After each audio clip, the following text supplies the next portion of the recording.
Nearly 48 hours after the hurricane made landfall, the rescues are still underway.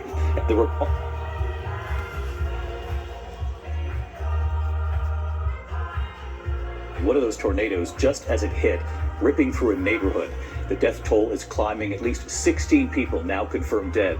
The hurricane dropped more than a foot of rain in Hillsborough County. Of course, that includes Tampa. And families are still being pulled from flooded homes along the Gulf Coast. Tonight, body camera video showing crews rescuing a family of 8 from inside this home right here. As you can see, the water up to their waists as they were pulled out using ropes.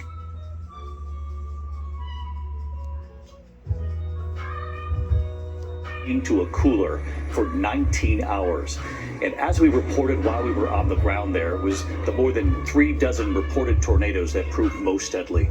New images right here tonight. Look at this EF3 tornado with 140-mile-an-hour winds tearing through a neighborhood in Palm Beach Gardens, shattering the plate glass doors of this landfall on the Gulf Coast, and of course the deadly tornadoes near the East Coast, showing just how widespread the devastation was from this hurricane across the state. Tonight, many now facing the daunting task of recovering from the stunning damage left behind. More than 2 million without power tonight, and nearly a third of the gas stations in Florida are now empty. ABC's Victor Akendo leading us off tonight with the dramatic rescues, the families saved from their homes. Where's everybody at? Tonight, 2 days after Hurricane Milton slammed Florida, dramatic high water rescues still underway as the death toll rises. Hey, if you guys have any trouble, let somebody know, please. New body camera video showing Hillsborough County deputies saving this family of 8, including a child, from their flooded home, using a rope to guide them to safety.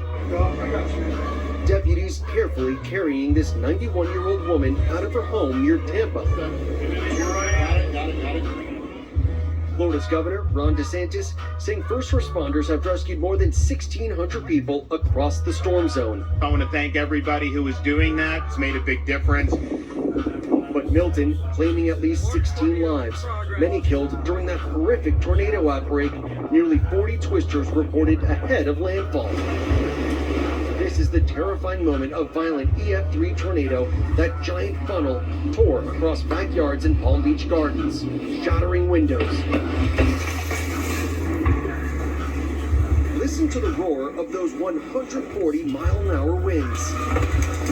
About 50 miles north of Palm Beach Gardens, we saw the destruction caused by another tornado in Fort Pierce. Bill Stepp says a twister tossed his 40-foot RV like a toy. Where was that mobile home parked? It was right here on the driveway. It is now about 20 yards across the lawn. Yes, it is. Can you believe what you're looking at right now? Not really. It's like a bad dream. David meeting a mother and father grateful to have survived with their 4 children as windows came cracked and some interior walls began to crumble.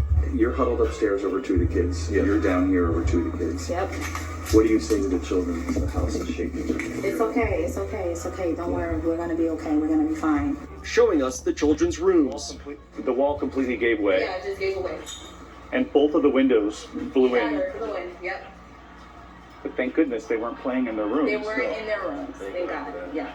Residents in this Fort Pierce neighborhood tell me they were hit with back-to-back tornadoes. The worst of it here, the Spanish Lakes Country Club community. Houses torn apart, at least 5 people killed.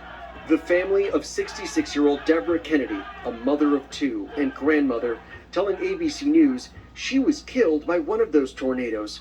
Her daughter Brandy saying she will be missed more than I can even say. And tonight, the harrowing Coast Guard rescue. That man, a captain, separated from his boat, clinging to a cooler in the middle of the Gulf. We've been searching all day, and no one had had any luck. The Coast Guard saying he rode out Milton's nearly 90-mile-per-hour winds and 20-foot waves for nearly 19 hours. Once we pull up in that 50-foot hover, like next to the guy, we're like, oh my gosh, he's on like a cooler. Crews plucking him from the water. He had an emergency locator beacon, which helped rescuers find him. I see this guy, like, hair looks like Castaway movie where he's covered in salt, he's got a life vest on, he's soaked. And at that point, it really set in, like, oh my God, I can't believe we just found this guy. And tonight, recovery efforts ongoing. Crews racing to restore power to more than 2 million homes and businesses. And nearly 30 30% of gas stations out of fuel statewide, according to Gas Buddy, and long gas lines adding to the misery. President Biden today offering more support to the region, and the president, after railing against former President Trump for lies over the FEMA response, today suggesting he believes there will be a political price for these lies. I think those who have been spreading these lies to try to undermine the opposition are going to pay a price for it.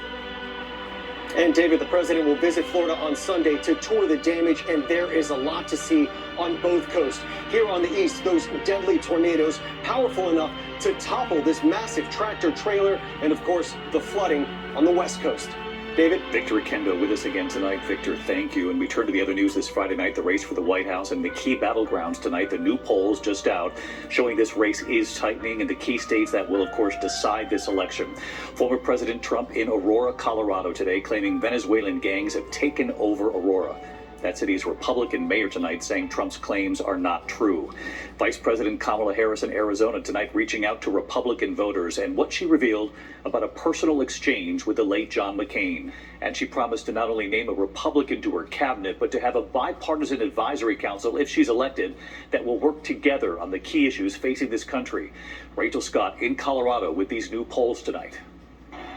Tonight, 25 days to go. Donald Trump railing against immigrants. Trump traveling to Aurora, Colorado, a city he has falsely claimed is being overrun by migrant crime.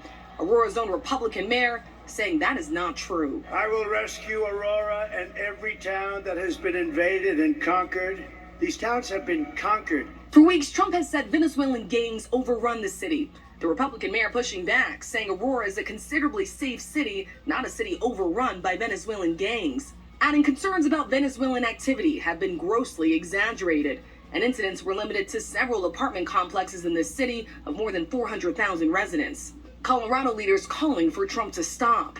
Donald Trump has invited himself to Aurora to do what Donald Trump does best, which is to demonize immigrants, to lie, and to serve his own political purposes. Tonight, Vice President Kamala Harris in the critical state of Arizona, making a direct appeal to Republican voters who are not comfortable with Trump.